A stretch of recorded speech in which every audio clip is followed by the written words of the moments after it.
አብዛኞቹ ሱኒ አረቦች ይችን ቀን በጉጉት ሲጠብቋት ነበር። ምክንያቱ የሃይማኖት ቀኖና ልዩነት ብቻ አይደለም፣ ከአካባቢያዊ የፖለቲካ የበላይነት ፍጥጫም ይሻገራል። አዎ እነርሱ የፋርስ ስልጣኔ አጠገብ ሞገስ የላቸውም።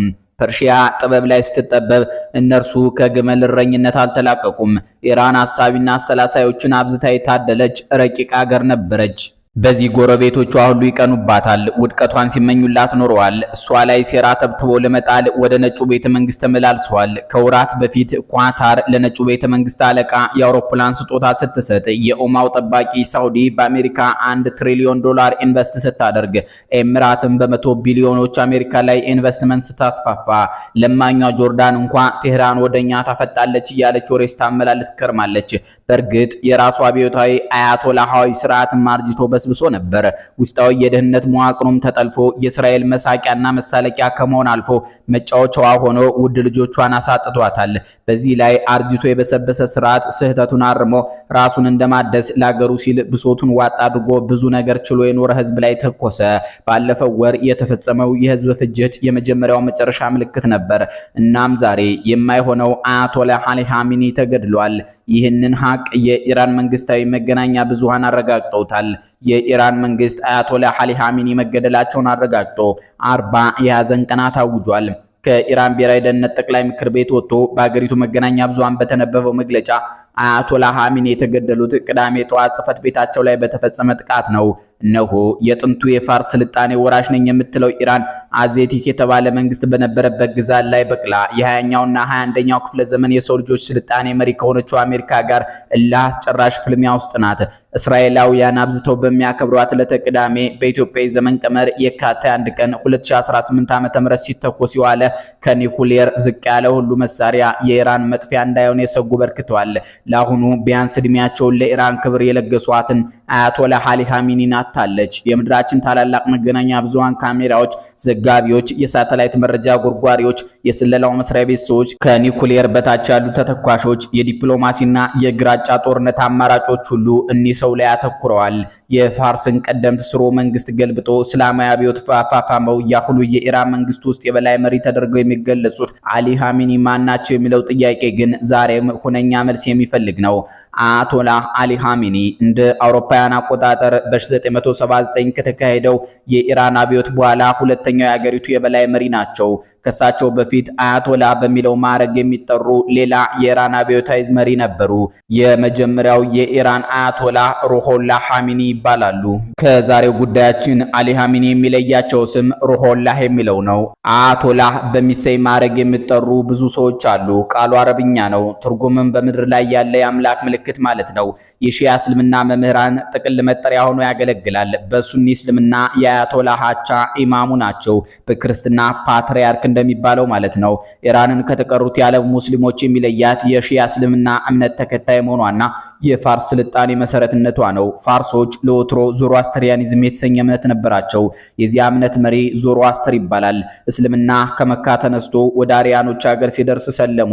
ሲሰልሙም ከሱኒዎች ለየት ብለው ሺያ ሆኑ። ከ1979 ወዲህ ደግሞ አያቶላዎቻቸው የፖለቲካ ስልጣን ባለቤት ናቸው። አያቶላ አሊ ኻሜኒ የአላህም የኢራን ህዝብ ኃላፊነት አለብኝ ብለው የሚያምኑ ሰው መሆናቸው ከዚህ ይመነጫል። ያሁኑ የኢራን አድራጊ ፈጣሪ ሰው ከ1989 ጀምሮ በበላይ መሪነት ስፍራ ላይ ይገኛሉ። ወጣት ኢራናውያን ያለርሳቸው አመራር ህይወቱን አውቋትም። ኻሜኒ ሽኩቻ በበዛበት የኃይል ማዕከል ላይ ተቀምጠው ቆይቷል። ማንኛውንም የህዝብ ፖሊሲ ጉዳይ ውድቅ ማድረግ እንዲሁም የመሾምና የመሻር ወሳኝ ስልጣን ነበራቸው። ኻሜኒ የሀያሉ የኢራን እስላማዊ አብዮታዊ ዘብ ጓድን የሚያጠቃልል ጦር ኃይል ዋና አዛዥና የአገሪቱ መሪ እንደመሆናቸው ስልጣናቸው ቀላል አይደለም ይባላል። ኻሜኒ በአውሮፓውያኑ 1939 በኢራን ሁለተኛዋ ትልቅ ከተማ ማሻሃር ተወለዱ። አባታቸው የሺያ እስልምና መምህር ነበሩ። የህፃኑ ኻሜኒ አብዛኛው የትምህርት ጊዜ ቁርአን በማጥናት የተሸፈነ ነበር። በ11 ዓመታቸውም የሃይማኖት መምህር ለመሆን በቅቷል። መምህርነታቸው ከመንፈሳዊ ባልተናነሰ መልኩ ፖለቲካዊም ነበር። እስልምና እንደ ክርስትና የቄሳር ለቄሳር የእግዚአብሔር ለእግዚአብሔር ብሎ ስልጣንንና ሃይማኖትን ነጣጥሎ ማየት አይፈቅድም። በእነ ኻሜኒ ሃይማኖት ፖለቲካና እምነት አንድ ናቸው። በዚህ መርህ መሰረት አንደበታቸው ማንንም መርታት የሚችልላቸው ኻሜኒ በኢራን እስላማዊ አብዮት ከስልጣን የተወገዱት የኢራን ንጉስ ወይም ሻህ ተቺዎችን ተቀላቀሉ። ለዓመታት በድብቅ ትግል ውስጥ አልፈዋል። እየተያዙም በእስር ቤት ቀፋፊ ህይወት አሳልፈዋል። ከ6 ጊዜ በላይ በኢራን ንጉሳዊ የምስጢር ፖሊስ ተይዘው ተሰቃይተዋል። አካባቢያቸውን ትተው እንዲሰደዱ ተደርገዋል። በአውሮፓውያኑ 1979 የኢራን እስላማዊ አብዮት ፈነዳ። ኢራን አሜሪካና ምዕራብ ጠሉን አብዮቷ ካሳካች ከአንድ ዓመት በኋላ የመጀመሪያው አያቶላ ሩሆላ ሐሚኒ የአሁኑን አያቶላ አሊ ሐሚኒን የዋና ከተማይቱ ቴሄራን የጁማ ሶላት መሪ አድርገው ሾማቸው። በ1989 ደግሞ አያቶላ ሩሆላ ሐሚኒ በ86 ዓመታቸው አረፉ። ከኢራን አብዮት 10 ዓመት በኋላ መሆኑ ነው። አያቶላ አሊ ሐሚኒ የእኒያ ሰው ምትክ ሆነው በሃይማኖት መሪዎች ከመመረጣቸው በፊት በ1981 የኢራን ፕሬዝዳንት ሆነው ነበር። የአሊ ሐሚኒ የፕሬዝዳንትነት ዓመታት እስላማዊት ኢራን መሰረት የያዘችበት የኢራንና ኢራቅ ሚሊዮኖችን የፈጀ ጦርነት የተመራበት የአሁኗ ኢራን የውጭ ጉዳይ መመሪያ መስመር የያዘበት የዚያች ሀገር ምጣኔ ሀብት ወደ ውስጡ የተመለከተበት ነው። ይሄ ሁሉ ስራ በአሊ ሐሚኒ የተከወነ ነው። የዚያኔ ሁለንተና አለቃቸው ሩሆላ ሐሚኒ ነበሩ። በግሪጎሪ ዘመን ቀመር 1989 ማለትም ከ35 ዓመታት በፊት አሊ ሐሚኒ አያቶላህ ተብለው የኢራን ጭንቅላት ሆኑ። አሊ ሐሚኒ ብዙም ከኢራን የማይወጡ ሰው ናቸው። በማዕከላዊ ቴህራን በሚገኝ ግቢ ውስጥ ከባለቤታቸው ጋር የተቆጠበ ህይወት ይመሩ ነበር። ሚስታቸው ማንሱሬ ኮጃስቴህ ባቄርዛዴህ ይባላሉ። እኒህ ሴት የ78 ዓመት እመቤት ናቸው። የተወለዱት በባላቸው የትውልድ ከተማ ማሻሃድ ነው። አባታቸው ነጋዴ ናቸው። የአሊ ሐሚኒና ሚስታቸው የመጀመሪያ ግንኙነት አንድ የ1964 ድግስ ነው። በአመቱ ተጋቡ። የእኒህ ሰዎች ትዳር 60 ዓመታትን ደፍኗል። ጥንዶቹ 4 ወንዶችና 2 ሴቶች ልጆች በጥቅሉ 6 ልጆች አሏቸው። የሐሚኒ ቤተሰብ በአደባባይም ሆነ በመገናኛ ብዙሃን እምብዛም አይታይም። ስለዚህም ስለ ልጆቻቸው የግል ህይወት ያለው የተረጋገጠና ይፋዊ መረጃ ውስን ነው። ከአራቱ ልጆቻቸው መካከል ሁለተኛው ሞጅታባ ይባላል። ይህ ሰው በይበልጥ በአባቱ ዙሪያ ባሉ ባለስልጣናት ላይ ባለው ጉልህ ተጽዕኖና ሚናው ምክንያት ይታወቃል። ምንም እንኳን በመገናኛ ብዙሃን ዘንድ ብዙም ትኩረትን ባያገኝም በአውሮፓውያኑ 2000ዎቹ አጋማሽ ላይ ሞጅታባ በፖለቲካው መስክ ያለው ተጽዕኖ የበለጠ ግልጽ ሆኗል። ሞጅታባ በ2004 በተካሄደው አጨቃጫቂ ፕሬዝዳንታዊ ምርጫ ትኩረትን አግኝቶ ነበር። ለዚህ ምክንያቱ ታዋቂው ፕሬዝዳንታዊ እጩ መህዲ ካሩቢ ለአያቶላህ አሊ ሐሚኒ በጻፉት ደብዳቤ መሐሙድ አህመድ ነጃድን ለመደገፍ ከመጋረጃው ጀርባ ጣልቃ ገብቷል በሚል ክስ ስለቀረበበት ነው። ከአውሮፓውያኑ 2010 ጀምሮም በእስላማዊ ሪፐብሊክ ውስጥ ካሉት በጣም ሀያላን ግለሰቦች መካከል አንዱ ተደርጎ ይቆጠር ነበር። ዘገባዎች እንደሚያመለክቱትም የአሊ ሐሚኒ ተተኪ ለመሆን ተመራጭ መሆኑ ሲነገር ቆይቷል። አንዳንድ ኦፊሴላዊ ምንጮች ግን እነዚህ መላምቶች ውድቅ አድርገዋል። አሊ ሐሚኒ ንጉስ አይደሉም። ንጉሱን በ1979 ገርስሰውታል። እናም ዙፋናቸውን ለልጃቸው በቀላሉ ማስተላለፍ አይችሉም። ሆኖም ግን ሞጅታባ በአገሪቱ ህገ መንግስታዊ አካላት ላይ የበላይነት ባለውና ከፍተኛ ስልጣንን በያዘው የጠቅላይ መሪው ቢሮ እንዲሁም አክራሪ በሆኑት በአገሪቱ ዙሪያ ባሉ ባለስልጣናት ውስጥ ከፍተኛ ተሰሚነት አለው። የተሰሚነቱ ቀጣዩ አያቶላህ ሊያደርገው ይችላል።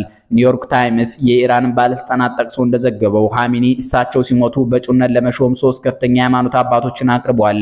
ማንነታቸው ግን አልተገለጸም። እዚህ ዝርዝር ውስጥ ይሄኛው ልጃቸው ሊኖርም ላይኖርም ይችላል።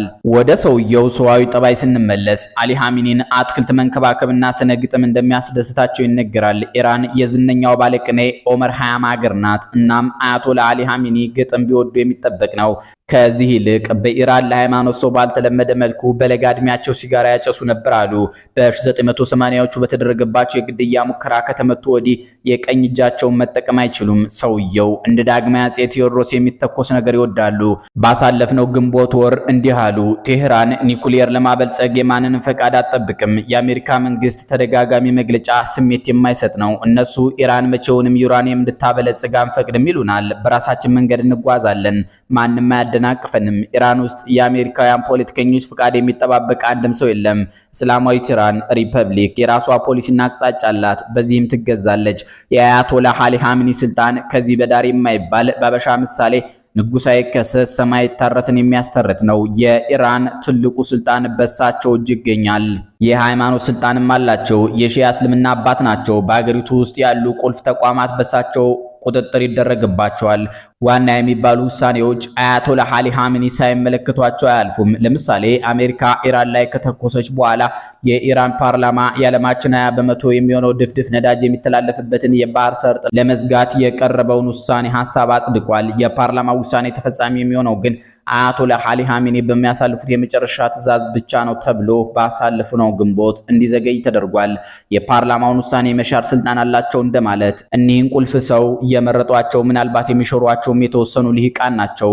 ኢራን ፕሬዝደንት አሏት። በቅርቡ ማን እንዳጋየው ባልተገለጸው የአውሮፕላን አደጋ የሞቱት ፕሬዝደንቷ ኢብራሂም ራይሲ ይታወሳሉ። እሳቸውን የተኳቸው የአሁኑ የኢራን ፕሬዝደንት ፔዜሽኪያን ይባላሉ። አያቶላህ አሊ ኻሜኒም በኢራቅና ኢራን ጦርነት ጊዜ ፕሬዝደንት ነበሩ ተባብለናል። በኢራን ፕሬዝደንት መሆን ማለት በእንግሊዝ ጠቅላይ ሚኒስትር ከመሆን ጋር ጥቂት መመሳሰል አለው። ፕሬዝደንቱ የመንግስት ከፍተኛ የስልጣን አካል ነው። የዕለት ከዕለት ስራዎችን ይሰራል። ተጠሪነቱ ለአያቶላ ነው። የሚመርጡትም የኢራን ዜጎች ናቸው። የሀገሪቱን እስላማዊ ስርዓት ለመጠበቅ እንዲሁም መደበኛ ጦር ሰራዊቱን ለመደገፍ በሚል ከ40 ዓመታት በፊት የተቋቋመው የኢራን እስላማዊ አብዮታዊ ዘብ ደግሞ በዚያች ሀገር ሁነኛው ጉልቤ ነው። አብዮታዊ ዘብ በተለያዩ የሽብርና የመብት ጥሰት ተግባራት ውስጥ ተሳትፏል በሚል አሜሪካ ቀደም ብላ በቅርቡ ደግሞ ካናዳ ሽብርተኛ ብለው ፈርጀውታል። በዚህ ጊዜ በኢራን ውስጥ ዋናው የጦር የፖለቲካና የኢኮኖሚ ኃይል አብዮታዊ ዘቡ ሆኗል። ከሀገሪቱ የበላይ መሪ አያቶላህ አሊ ኻሜኒና ከሌሎች ከፍተኛ ባለስልጣናት ጋርም የቅርብ ግንኙነት አለው። የኢራን አብዮታዊ ዘብ ከ190 ሺህ በላይ ወታደሮች እንደሚኖረው ይገምታል። የራሱን የምድር የባህርና የአየር ኃይል አጠናክሯል። የኢራንን ስልታዊ የጦር መሳሪያዎችንም የሚቆጣጠራቸው ይሄው ኃይል ነው። ከዚህም በተጨማሪ በአገር ውስጥ የሚነሱ ተቃውሞችን ማፈን ዋነኛ ሚናው የሆነው ባሲጅ በመባል የሚታወቀው የሚሊሻ ኃይል እንዲሁም የአገሪቷ የኢኮኖሚ አካል ተደርገው የሚቆጠሩትን ግብረሰናይ ድርጅቶች ከአብዮታዊ ዘቡ ትዕዛዝ ቅንጣት ታክል ዝንፍ ማለት አይችሉም።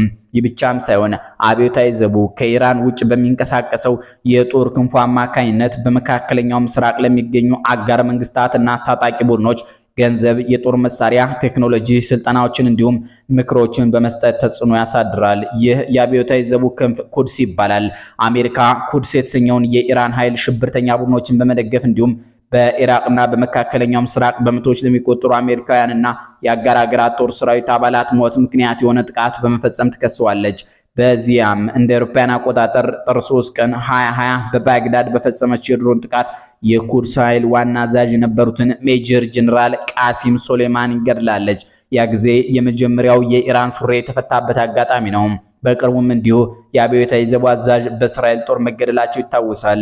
ነገሩ የአማራ ባለቅኔ ያናቀፈኝ ድንጋይ መልሶ ከመታኝ ሳይጥላይ ቶኝም ሱሪ ሳያስፈታኝ እንዳለው ነው። ኢራን ሱሪዋን ልትፈታ የቀራት የአያቶላህ አሊ ኻሜኒ መገደል ብቻ ነበር።